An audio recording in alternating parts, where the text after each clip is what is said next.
Assalamu alaikum dear students. Bismillahirrahmanirrahim. I'm your maths teacher. Hope you all are fine. First of all, many congratulations for your promotion that you are promoted from class 5 to class 6. Today is your first maths video of your new session of your new class in which you are using this book for your math subject which I have showed in the camera. In today's video, we will start our first unit that is sets. ठीक है, sets के बारे में बताने से पहले मैं आपको थोड़ा सा डेली लाइफ के बारे में बताऊंगी कि डेली लाइफ में जैसे हमारे घरों में हमारे पास डिफरेंट चीज़ों की कलेक्शंस होती हैं। अब जैसे कलेक्शन ऑफ प्लेट्स हो गई हमारे घर में कलेक्शन ऑफ स्पून्स हो गई, हमारे घर में कलेक्शन ऑफ कप्स हो गए, टी सेट हो जाता है जैसे कलेक्शन ऑफ टी। अब उसके बाद मतलब ये सारी कलेक्शंस हम लोग इनको सेट कहते हैं। ठीक हो गया। अब जैसे किसी को कार्ड्स रखने का शौक़ होता है तो ये कलेक्शन भी सेट कहलाती है। लेकिन अगर हम मैथ्स की बात करें और मैथमेटिकली बात करें तो हर कलेक्शन जो है वो सेट नहीं कहलाती। तो मैथमेटिकली वो कलेक्शन सेट कहलाई जाती है जो वेल डिफाइन हो और डिस्टिंक्ट हो। मतलब जो ये दो कंडीशंस फुलफ़िल करें तो वो कलेक्शन जो है वो हमारे पास सेट कहलाई जाएगी।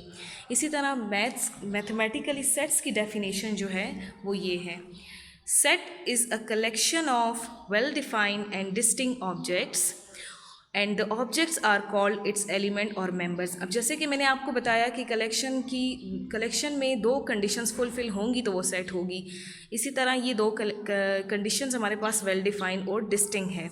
तो इसके सेट्स के अंदर जो कलेक्शन में जो ऑब्जेक्ट्स होंगे वो ऑब्जेक्ट सेट के एलिमेंट्स कहलाए जाएंगे।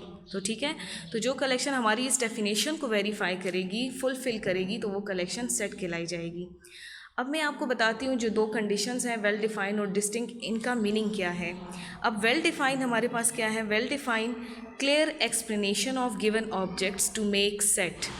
अब जैसे इसकी एग्जांपल मैं आपको देती हूँ, जैसे कि मतलब कि अगर मैं बात करूँ कि collection of cricket players, collection of cricket players. अब क्रिकेट प्लेयर्स जो हैं वो तो दुनिया के बहुत सारी कंट्रीज़ के क्रिकेट प्लेयर्स हैं। तो कौन सी कंट्री के क्रिकेट प्लेयर्स को यहाँ हम लोग बताना चाह रहे हैं, ये तो फिर हर कोई अपनी चॉइस से बताएगा। कोई बोलेगा ऑस्ट्रेलियन, कोई कहेगा पाकिस्तानी, कोई कहेगा मतलब डिफरेंट हमारे पास क्रिकेट प्लेयर्स होते हैं ना। तो अब अगर मैं आपको कहूँ कि collection of cricket players of Australian team, तो मतलब ये जो है ये हमारे पास वेल डिफाइन हो गई है। मतलब अब यहाँ पे चॉइसेस ख़त्म हो गई हैं। और जब हम ये कहेंगे कि collection of cricket players of Australian team, तो ये वेल डिफाइन है। मतलब हर कोई यहाँ पे ऑस्ट्रेलियन टीम को मेंशन करेगा इस कलेक्शन में। तो इस तरह की कलेक्शन हमारे पास क्या कहलाई जाएगी, वेल डिफाइन। इसी तरह अगर मैं आपसे कहूँ कि कलेक्शन ऑफ 5 इंग्लिश अल्फ़ाबेट्स, तो 5 इंग्लिश अल्फ़ाबेट्स में हर कोई अपनी मर्ज़ी के 5 इंग्लिश अल्फ़ाबेट्स देगा। कोई डिफरेंट 5 कलेक्शन दे देगा अल्फ़ाबेट्स की, इंग्लिश की, कोई क्या दे देगा। लेकिन अगर मैं ऐसे कहूँ कि collection of first 5 English alphabets, तो सिर्फ फर्स्ट 5 इंग्लिश अल्फ़ाबेट्स ABCD ई होंगे। क्लियर। तो हर कोई यही चॉइस मतलब यही बताएगा। तो यहाँ पे भी चॉइसेस वेरी नहीं कर रही। सो ये वेल डिफाइंड कलेक्शन है। So this collection will be called set.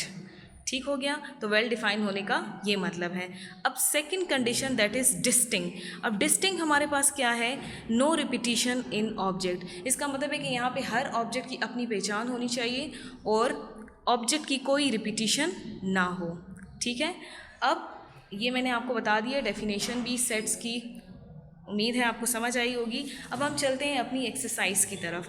Exercise में हम लोगों ने क्वेश्चन नंबर 1 करना है, जिसमें हमारे पास क्वेश्चन कहा गया है state giving reasons whether the following objects form set और नॉट। अब जैसे मैंने आपको डिफरेंट एग्जांपल्स दी थी वेल डिफाइन की, तो अगर ये कलेक्शंस जो डिफरेंट कलेक्शंस आपकी बुक में आपको 7 पार्ट्स गिवन है, अगर ये कलेक्शंस वेल डिफाइन होंगी तो ये सेट फॉर्म करेंगी, अगर नहीं होंगी तो ये सेट नहीं होंगी।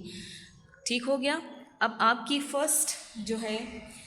फर्स्ट पढ़ते हैं। मैंने ये आपके लिए थोड़े सॉल्यूशंस रेडी किए हैं।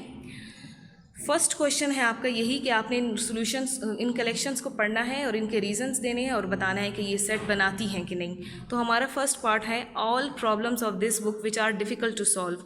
अब यहाँ पे डिफ़िकल्ट प्रॉब्लम्स की बात हो रही है, लेकिन किस के लिए ये डिफ़िकल्ट हैं कुछ नहीं है यहाँ पे एक्सप्लेन्ड। तो मतलब मेरे लिए अगर ये प्रॉब्लम्स देखे जाए तो डिफ़िकल्ट नहीं है इस बुक की, अगर आपके लिए देखा जाए तो ये आपके लिए डिफ़िकल्ट हैं क्योंकि अभी आपने इनको पढ़ा नहीं है। और अगर देखा जाए तो और किसी और के लिए भी ये आसान हो सकती हैं। अगर फॉर एग्जांपल मैं आपको ये भी कहूँ कि अगर एक प्रॉब्लम आपके लिए डिफ़िकल्ट है तो वो प्रॉब्लम आपकी फ्रेंड के लिए डिफ़िकल्ट नहीं होगी। तो ये इस तरह की कलेक्शन हमारे पास वेल डिफाइन नहीं होती, तो ये कलेक्शन सेट भी नहीं बनाती। तो देखें इसके लिए रीज़न क्या लिखेंगे। अब ये आपकी रीज़न है, it is not well defined because problems vary from person to person, hence it is not set, मतलब ये सेट फॉर्म नहीं कर रही। अब अगला पार्ट देखें, all problems of this book which are difficult to solve for Amjad. अब यहाँ पे देखें ऊपर वाले हमारे पार्ट में किसी का जिक्र नहीं हुआ था कि प्रॉब्लम्स किसके लिए डिफ़िकल्ट थी। अब सेकेंड पार्ट में अमजद को स्पेसिफाई कर दिया गया है कि अमजद की ही डिफ़िकल्ट प्रॉब्लम्स को डिस्कस किया जा रहा है। तो अमजद की प्रॉब्लम्स को हर कोई आइडेंटिफाई कर सकता है, इसलिए इसकी रीज़न हमने क्या लिखी, it is well defined because we can identify the problems of Amjad, hence it is set. अब अमजद की प्रॉब्लम्स को हर कोई आइडेंटिफाई कर सकता है, उसकी टीचर भी, अमजद खुद भी, उसके फ्रेंड्स भी। सो ये कलेक्शन जो है this is well defined, so this will make set. अब आपके पास थर्ड है, all the objects heavier than 26 kg। अब ज़ाहिर बात है 26 kg से जितने भी ज़्यादा ऑब्जेक्ट्स होंगे जिनका जो वेट है 26 kg से ज़्यादा होगा वो हैवियर होंगे, इट्स सिंपल। तो it is also well defined, hence it is set. फिर उसके बाद आपका नंबर फोर्थ पार्ट है स्टूडेंट इन क्लास रूम। अब यहाँ पे देखें कौन सी क्लास का जिक्र हो रहा है, कुछ डिफ़ाइन नहीं है, कुछ एक्सप्लेन नहीं किया गया कि नर्सरी क्लास है, 1 क्लास है, 7 क्लास है, 10 क्लास है, कुछ नहीं है। तो इसलिए कलेक्शन भी वेल डिफ़ाइन नहीं है और इसके लिए रीज़न हमने लिखी, it is not well defined because class is not mention, hence it is not set. अब अगला देखें, books in your school bag, it is well defined, hence it is set because कि यहाँ पे आपके स्कूल बैग का जिक्र हुआ है, तो आपके स्कूल बैग को तो हर कोई आइडेंटिफाई कर सकता है कि इसमें कितनी बुक्स हैं, इसमें, ठीक है ना। अच्छा जी, अब चलते हैं पार्ट 6 पर, काउंटिंग नंबर्स फ्रॉम 5 to 15। ये भी वेल डिफाइन है। क्यों वेल डिफाइन है हमारे पास, बिकॉज हर किसी को पता है कि 5 से 15 तक जितने नंबर आते हैं उसमें कोई चॉइसेस वेरी नहीं होंगी, so it is well defined. Now students of your classroom who are taller than you. अब आपकी क्लास का जिक्र हो रहा है, मतलब यहाँ पे आपकी क्लास का जिक्र हो रहा है, तो आपकी क्लास के उन बच्चों का जिक्र हो रहा है जो आपसे टॉलर हैं, तो ये भी वेल डिफाइन है। सो इसके लिए भी आपने लिखा है it is well defined, hence it is a set. अब ये आपका क्वेश्चन नंबर 1 हो गया, जिसकी हेल्प से आपको सेट की अच्छी समझ आ गई होगी, मतलब कि डिफरेंट कलेक्शंस दी गई हैं, आपको उनके वेल डिफाइन होने का पता चला कि कौन सी कलेक्शन वेल डिफाइन है, कौन सी कलेक्शन वेल डिफाइन नहीं है। तो जो वेल डिफाइन होगी वो सेट बनाएगी और जो वेल डिफाइन नहीं होगी वो सेट नहीं बनाएगी, ठीक है। Now question number 2। Question number 2 आपके पास है, if set A is equals to 4, 6, 8, 10, 12 and 14, state which of the following statements are correct and which are wrong. अब आप देखें तो यहाँ पे कुछ स्टेटमेंट्स हैं और इस स्टेटमेंट्स के लिए एक सिंबल को यूज़ किया गया है। वो सिंबल आपको मैं इंट्रोड्यूस करती हूँ कि वो सिंबल क्या है। आपने फर्स्ट टाइम इस सिंबल को देखा है, बिलोंग्स टू। अब ये सिंबल जो है, दिस सिंबल, इस सिंबल का नेम है बिलोंग्स टू। ये क्या बताता है, फॉर एग्जांपल देखिए मैंने आपके लिए लिखा है एक सेट A 12, 13, 14, 19। सेट के अंदर की जो कलेक्शन है वो 12, 13, 14, 19 है। तो अब ये स्टेटमेंट लिखी है 13 बिलोंग्स टू A। अब इसको मैं सिंबल के साथ भी लिख सकती हूँ और इसको मैं वर्ड्स में भी लिख सकती हूँ। 13 बिलोंग्स टू सेट A, मतलब इस सिंबल का मतलब है बिलोंग्स टू, मतलब कि क्या 13 सेट A को बिलोंग करता है कि नहीं।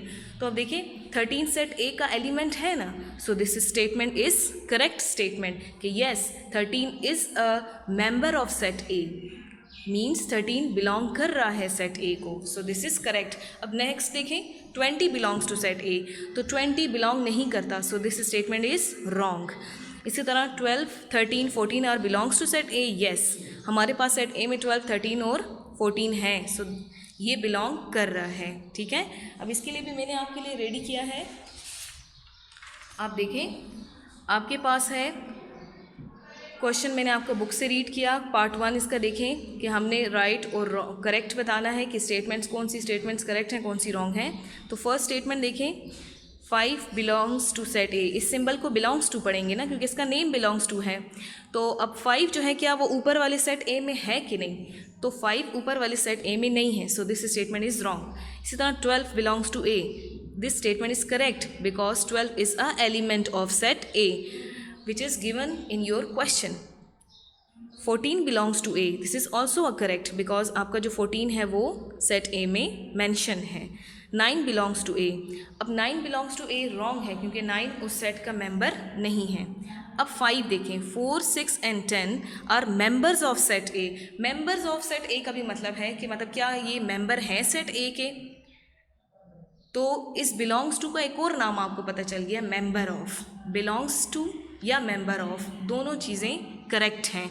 तो 4, 6 and 10 are the members of set A, so this statement is also correct statement. ठीक हो गया। अच्छा जी, आपकी आज की वीडियो के लिए इतना ही है। आपने इस वीडियो को देखना है एंड मुझे उम्मीद है कि आपको समझ आई होगी। आपने खुद इसकी प्रैक्टिस करनी है, रफ कॉपी में खुद क्वेश्चंस बनाएं। अगर आपको अच्छी समझ आई है, खुद क्वेश्चंस बनाएंगे तो आप प्रैक्टिकली बहुत अच्छे तरीके से इसको समझ जाएंगे। इंशाल्लाह आगे का काम आपको मज़ीद वीडियोस में करवाया जाएगा। आज की इस वीडियो के लिए इतना ही काम है, इंशाल्लाह बाकी वीडियोस में भी आपको आगे काम कराया जाएगा। आज के लिए आपका इतना काम है। चलें, अल्लाह हाफ़िज़।